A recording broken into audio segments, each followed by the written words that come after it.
अब हम लोग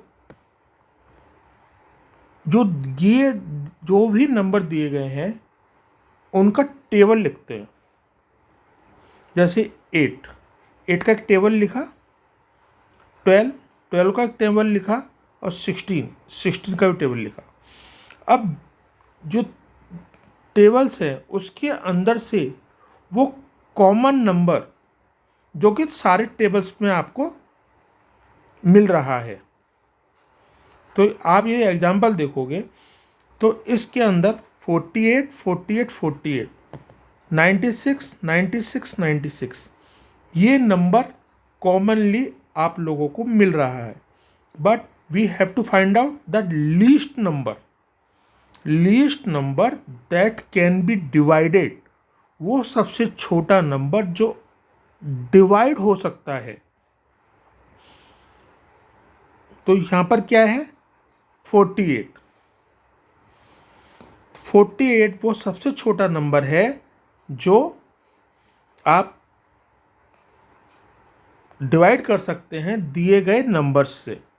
तो इसलिए यहाँ पर आपके एग्जाम्पल में, इस एग्जाम्पल के अंदर 48 एलसीएम होगा।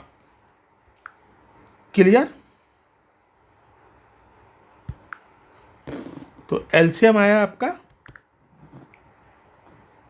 48।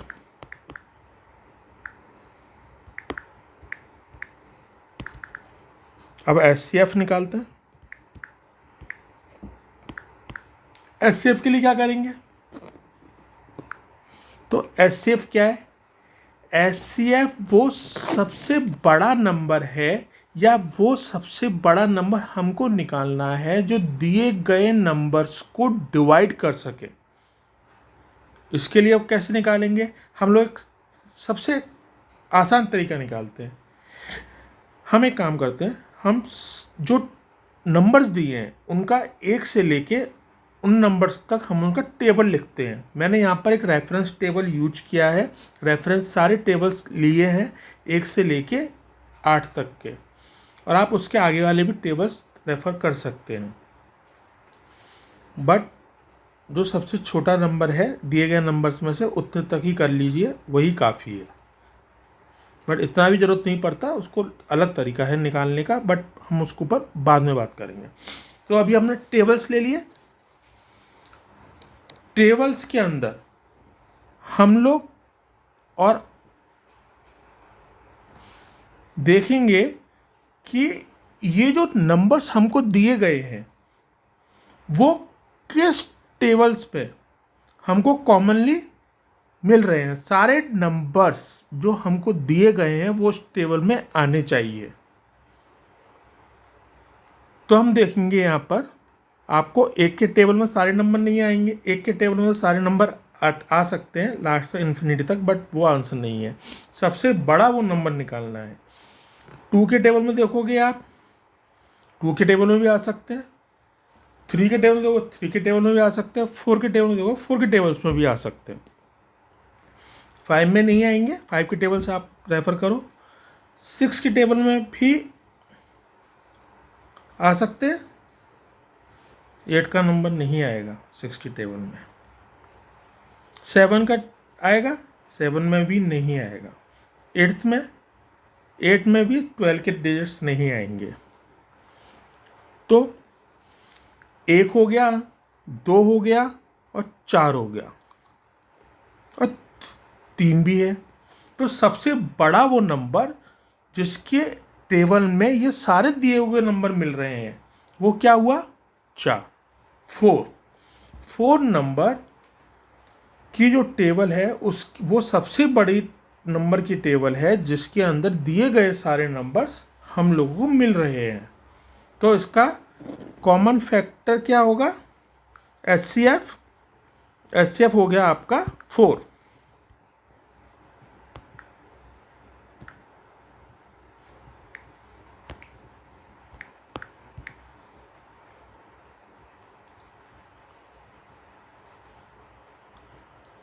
तो हम एचसीएफ और एलसीएफ को यूज कहाँ करते हैं? एचसीएफ को यूज करने के लिए आप अपने लाइफ में, पर्सनल लाइफ में सर्च करें कि या एक्सप्लोर करो कि हम लोग एचसीएफ को कहाँ यूज कर सकते हैं। एलसीएम आपको सबसे ज़्यादा रेशनल नंबर्स जब कैलकुलेट करते हैं उस टाइम पर ज़रूरत पड़ता है डिनोमिनेटर को कॉमन बनाने के लिए। इसे बेस्ट एग्जांपल, सबसे कॉमनली यूज्ड एग्जांपल है एलसीएम। एचसीएफ के लिए आप ट्राई करो, एक्सप्लोर करो और आपको आंसर मिलना चाहिए। तब तक हम लोग एचसीएफ और एलसीएफ को कैसे कैलकुलेट करते हैं इसके लिए हम लोग नेक्स्ट सीरीज सेशन में मिलेंगे, क्योंकि एचसीएफ और एलसीएफ को कैलकुलेट करने का एक अलग तरीका है और जिससे कि ये सब कैलकुलेशंस बहुत आसान हो जाती हैं। बट जब तक ध्यान रखें, एलसीएम वो सबसे छोटा नंबर है जो दिए गए नंबर से डिवाइड हो सकता है। Term the number that can B least number that can be divided by the given numbers. Least number that can be divided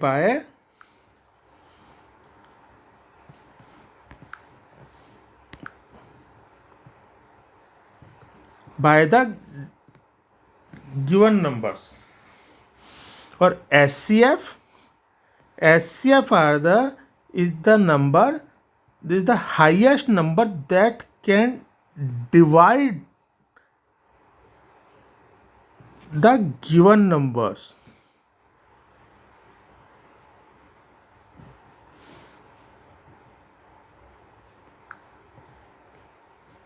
वापस समझते हैं। LCM